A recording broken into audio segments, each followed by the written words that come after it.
oublier l'autre. On peut choisir l'autre, on peut choisir de rester, on peut choisir de partir, on peut choisir même de se dire mais j'ai très bien fait de laisser tomber cette personne parce que finalement elle ne me convenait pas du tout. Donc il y a comme une sorte de choix là qui est possible.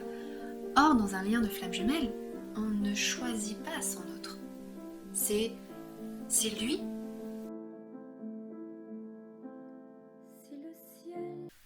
Bonjour à tous. Bonjour.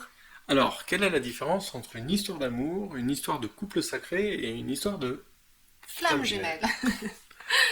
Pour répondre à ces questions, on a prévu de faire donc cette vidéo pour entrer dans le détail de tout ça. Mais avant toute chose, on tient à vous rappeler qu'il reste des places pour la conférence du 6 novembre. Donc n'hésitez pas, les liens sont sous la vidéo. Donc, revenons à nos moutons. Oui, alors les histoires d'amour. Donc tout d'abord, ce sujet nous a été inspiré au regard de tout ce qu'on peut entendre et surtout sur cette intention de vouloir absolument se retrouver dans un endroit précis. Alors, il est vrai que là, on va apporter notre regard par rapport à ça, mais pour moi, il n'y a pas de distinction à proprement dit. Pour moi, une histoire d'amour, c'est une histoire d'amour et qui permet de faire grandir l'amour. Et quelque part, faire la distinction, c'est déjà risquer de se tromper d'histoire. Donc, à travers ces trois différentes façons de voir le lien d'amour, on espère vous aider à ce que vous ressentiez mieux en réalité ce que vous vivez vraiment. Voilà. Et puis, vous dire qu'il est possible que vous viviez les trois en même temps, ou que deux, ou qu'un seul, et que, je le répète, l'objectif, ce qui est surtout important, c'est de regarder si ce que vous vivez vous permet de vous sentir en amour, de vous sentir grandir en amour, et de vous réaliser dans l'amour. Alors, pour rentrer un petit peu plus dans le détail, alors, qu'est-ce que c'est une histoire d'amour ? Alors tout d'abord, une histoire d'amour, c'est de ressentir de l'amour pour quelqu'un. C'est, on va dire, quelque chose où là, à cet endroit-là, il n'y a pas forcément de besoin de préciser des choses un peu plus divines ou karmiques. C'est vraiment de se dire, c'est une histoire passionnelle, ça peut être une histoire romantique, ça peut être une histoire d'amour platonique, une histoire d'amour douce, mais c'est en effet simplement de vivre une relation amoureuse avec quelqu'un. À cet endroit-là, ce qu'on peut remarquer, c'est que les histoires d'amour, et là, c'est pas moi qui le dis, mais c'est les formations de sexothérapeute et tout ce que j'ai pu lire, mais voilà, il y a vraiment des références par rapport à ça. Mais c'est que les histoires d'amour, le temps amoureux dure un certain temps, et puis, au bout d'un certain temps, l'amour se transforme, et bien souvent, ça va se transformer dans une relation de partenaire de vie, de compagnon de vie, avec ce que ça a de beau, et c'est sans jugement. Mais c'est juste pour replacer un petit peu les choses et apporter des informations par rapport à ça. Et donc, l'histoire d'amour, voilà, c'est on a un fort sentiment amoureux pour quelqu'un, et au bout d'un moment, quand on reste dans cette histoire d'amour, dans le temps, elle va prendre une forme plus douce, plus partenaire, plus complice, et très belle également dans le temps. Et là, ça peut être une histoire d'un lien d'âme ou pas, mais cette histoire d'amour entre deux êtres, généralement, prend cette direction-là. À partir de cette base, eh bien, on peut trouver également des personnes qui vont avoir une intention. C'est d'y amener du sacré. Et là, qu'on soit dans un lien d'âme, c'est-à-dire de deux êtres qui se connaissent déjà, qui ont déjà vécu des choses de par d'autres vies antérieures, et qui ont un lien qui les unit particulièrement, que ce soit âme sœur, âme jumelle, flamme jumelle, peu importe. Mais à cet endroit-là, qu'on soit dans un lien d'âme ou pas, eh bien, on peut y mettre du sacré. Y mettre du sacré, c'est une intention, c'est une volonté, c'est une démarche que tous les couples n'ont pas forcément, et ça n'est pas du tout une obligation.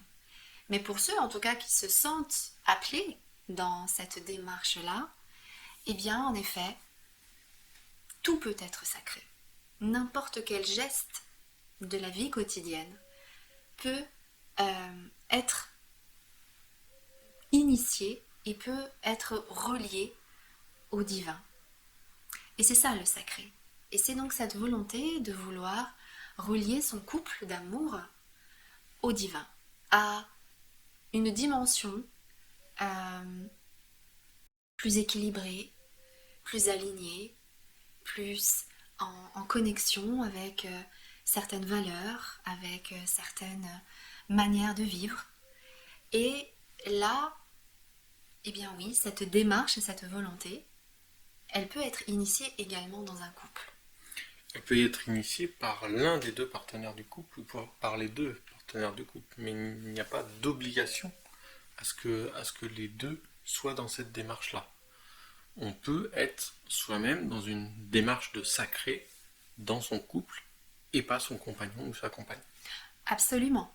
Et ça, c'est en effet les différents vécus qu'on peut voir dans un couple, où il y a parfois, c'est vrai, l'un des deux qui veut initier une envie de sacré, là où l'autre n'est peut-être pas encore prêt. Mais là aussi, c'est tout un chemin que de vivre ça. Ce sont des étapes, des expériences, et une relation de couple qui dure dans le temps, d'années en décennies, vont passer en effet par des transformations, par des expériences. Le sacré peut être une expérience ou peut-être une hygiène intérieure instaurée après dans le couple. Mais c'est vrai que là également, il y a, que ce soit dans une histoire d'amour ou dans une histoire sacrée, eh bien ces temps de changement dans le couple. C'est-à-dire, on passe un cap et on doit un petit peu quelque part se rechoisir pour passer à l'étape suivante. C'est ce qu'on peut beaucoup voir dans les couples où il y a, on va dire parfois des temps de crise. Au bout de quelques années, il y a de la lassitude qui se met en place dans la vie quotidienne, etc., etc. Et du coup, eh bien, il y a des transformations qui se mettent en place. On traverse aussi des crises intérieures personnelles qui font que de le vivre en duo, ça amène ce genre d'étapes qui vont initier une nouvelle étape et de se rechoisir dans le duo. Bon voilà, ça c'est des choses qu'on peut voir dans une histoire d'amour, dans une histoire de couple et dans ces couples qui veulent initier du sacré. Alors on en arrive aux flammes jumelles. Les flammes jumelles qui sont donc une histoire d'amour. Il y a une relation entre deux personnes, une relation concrète. Et puis il y a également ce niveau sacré. Donc je vais y venir. La flamme jumelle, si je reprends par exemple l'histoire d'amour, le coup de foudre, le tomber amoureux de quelqu'un, rien que cette première sensation et cette première émotion vis-à-vis de son autre. Généralement, les flammes jumelles ne tombent pas amoureux et n'ont pas un sentiment de coup de foudre avec la personne concernée. Ça n'est pas à cet endroit-là que ça se joue. C'est davantage une reconnaissance de l'autre qui va nous faire ressentir Un certain nombre de choses, dans un sens ou dans un autre. exactement, mais qui est complètement différent du fait de tomber amoureux ou d'avoir un coup de foudre. C'est plus de l'ordre de une reconnexion, On retrouve l'autre, on retrouve des émotions, des sensations, des choses non vécues à d'autres moments, à d'autres endroits. c'est une vraie différence avec tomber en amour pour quelqu'un. Et si vous deviez regarder une scène de film euh, pour un petit peu exprimer ça, je trouve qu'une scène qui se trouve dans le film Dracula de Francis Ford Coppola, ce moment où Dracula est dans les rues londoniennes et qu'il croise sa belle, euh, il y a vraiment de ça. Il y a vraiment cette, cette reconnaissance qui n'a, voilà, je le répète, rien à voir avec un coup de foudre. Le coup de foudre, c'est vraiment un sentiment qui nous tombe dessus, alors que la reconnaissance avec son autre, c'est plutôt quelque chose qui s'ouvre, qui euh, ça vient toucher là, à cet endroit-là. Je pense que pour toi, c'est le Mhm. cas aussi. Donc ça, c'est euh, une première chose à dire par rapport à ces petites distinctions dans les différents liens. Après avoir dit ça, bah, en effet, il se peut qu'il y en ait un qui reconnaisse cet amour-là, donc cet amour-là qui existe à l'intérieur de soi et est vécu avec quelqu'un d'autre et parfois il est partagé avec quelqu'un d'autre. Donc là, on est dans une relation de flamme jumelle. Et dans une relation de flamme jumelle, eh bien, ce qu'on peut euh, constater, c'est que c'est pas forcément sacré. Le sacré, c'est une intention. On peut vivre une relation d'amour dans un lien de flamme jumelle sans une intention sacrée. Donc, Voire en étant très éloigné. totalement également. Donc, cette notion de sacré, c'est une volonté, c'est une envie. C'est pour ça on peut être à la fois dans une relation flamme jumelle et dans le sacré, et dans une relation flamme jumelle sans le sacré. Exactement. Et puis, euh, dans le vécu d'une relation de flamme jumelle, euh, l'amour ne fait que croître. C'est-à-dire que... Alors, je voudrais juste revenir sur ce que je disais quand même sur cette notion de démarrage de cette reconnaissance de l'autre, parce que la spécificité aussi du lien de flamme jumelle, c'est que ce qu'on va voir chez l'autre, c'est tout ce qui ne va pas. Dans une relation d'amour, c'est d'abord le prince charmant ou la princesse merveilleuse, la belle gosse, le beau gosse, qui va en fait correspondre à nos critères. Dans un lien de flamme jumelle, C'est tout le contraire. alors c'est soit tout le contraire, soit on ne comprend pas ce qui nous attire autant chez l'autre, parce que c'est souvent à l'antipode de nos critères. Et c'est là pour moi une distinction majeure, c'est que on ne choisit pas la personne. Quelque part, quand on tombe fou amoureux de quelqu'un, on ne la choisit pas, parce que bien souvent, elle va surtout nous renvoyer soit à des fantasmes, soit à des critères, soit à des choses qu'on a pu vivre, nous renvoyer souvent à nos parents ou à des choses comme ça. Donc, on ne le choisit pas consciemment, mais ça reste quand même dans un choix conscient, inconscient. Dans un lien de flamme jumelle, c'est pas on choisit ou on choisit pas, c'est que c'est comme ça. Et l'attirance, le magnétisme qu'on a vis-à-vis de l'autre est d'une telle force que qui il puisse être, quoi qu'il puisse se passer, eh bien, ce magnétisme est très fort et très orienté vers l'autre. Et plus on avance vers, vers, vers la flamme, vers l'autre, et plus, même si on voyait des choses terribles chez l'autre, il y a cette attirance qui est de plus en plus forte. Et plus on est dans cette identification que l'autre n'est pas forcément ce qu'on attendait, ce qu'on voulait, plus on peut identifier facilement ce lien de flamme jumelle. Il est vrai aussi qu'il y a l'étape où quand on a dépassé cette étape-là, on a traversé euh, le fait de voir l'autre dans son versant pas du tout comme on voudrait, et qu'on commence à sentir qui il est, eh bien en fait on se rend compte qu'on sait très exactement la vérité de qui est l'autre, dans son essence profonde. Quand on lui a enlevé tous les masques, quand on lui a enlevé toutes les résistances, on sait profondément qui est l'autre. Et pour cela, on a besoin de se connaître soi-même, d'avancer sur son chemin, et puis d'avancer vers l'autre et de se laisser avancer vers l'autre. Ça, c'est tout un autre programme, toute une autre vidéo. Totalement. Et ça, c'est aussi vraiment dans le parcours de la relation, de la réunion, du duo de flammes jumelles quand ils sont en contact, en relation ensemble. Mais ce qu'on peut aussi constater, c'est que dans ce lien de flammes jumelles, eh bien, l'amour dans le temps ne s'ennuie pas. C'est un amour qui ne fait que croître. C'est un amour qui ne fait que se développer et augmenter, et qui est vraiment aligné avec l'énergie de vie.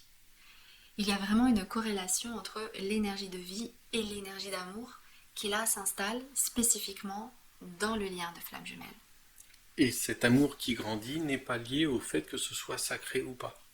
Un couple peut très bien faire le choix de vivre quelque chose de sacré et l'amour va suivre, grandir avec, mais si l'un ou les deux ne sont pas dans cette démarche de sacré, ça n'empêche pas que cet amour grandisse.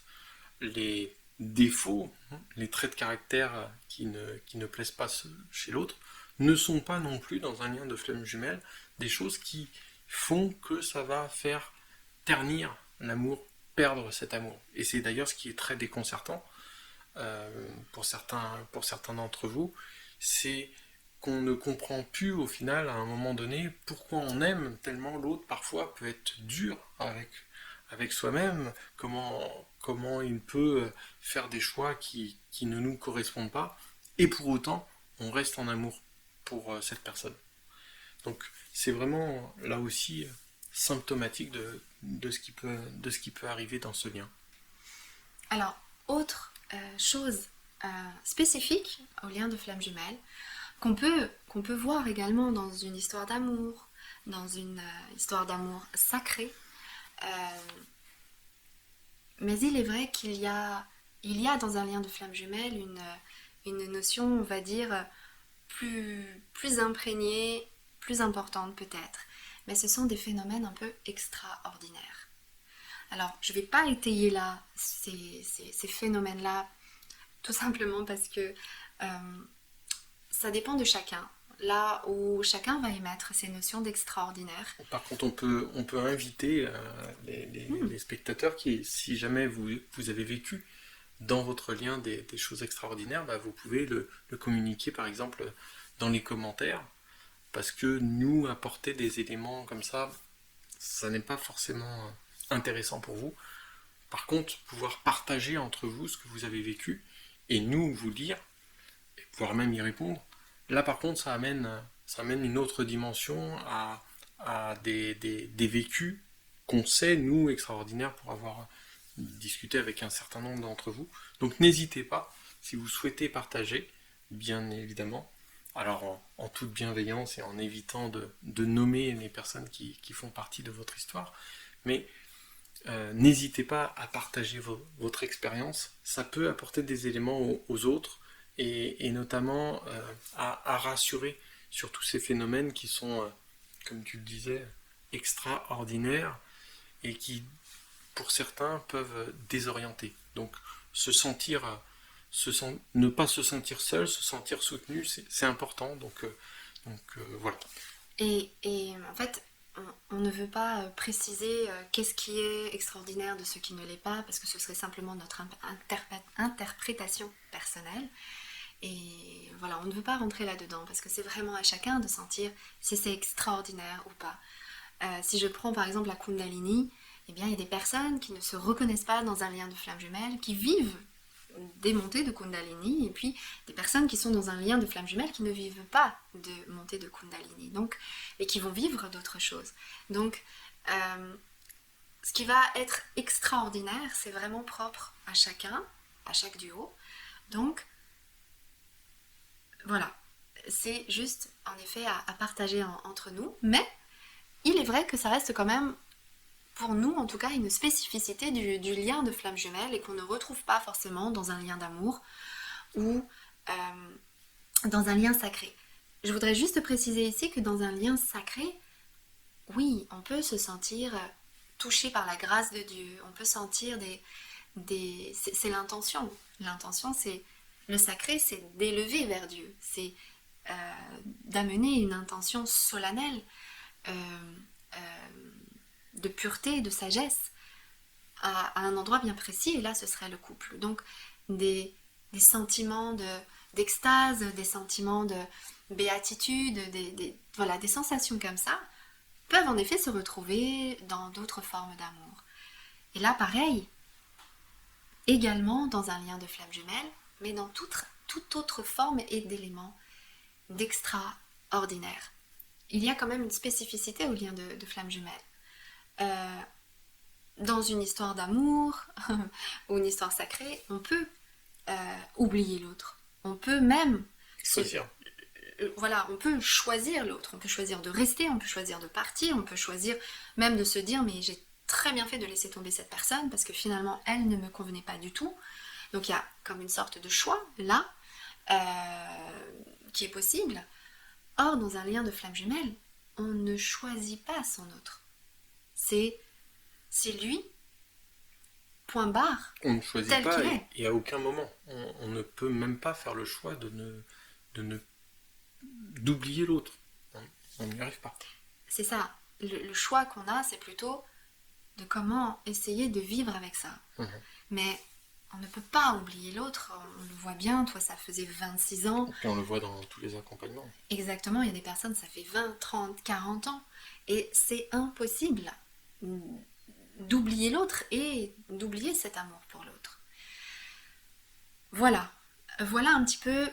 Enfin, on pourrait en dire encore beaucoup de choses sur ces différentes formes de couple. Après, ce que nous, on trouve merveilleux, c'est que ça veut dire aussi que les histoires de couple évoluent.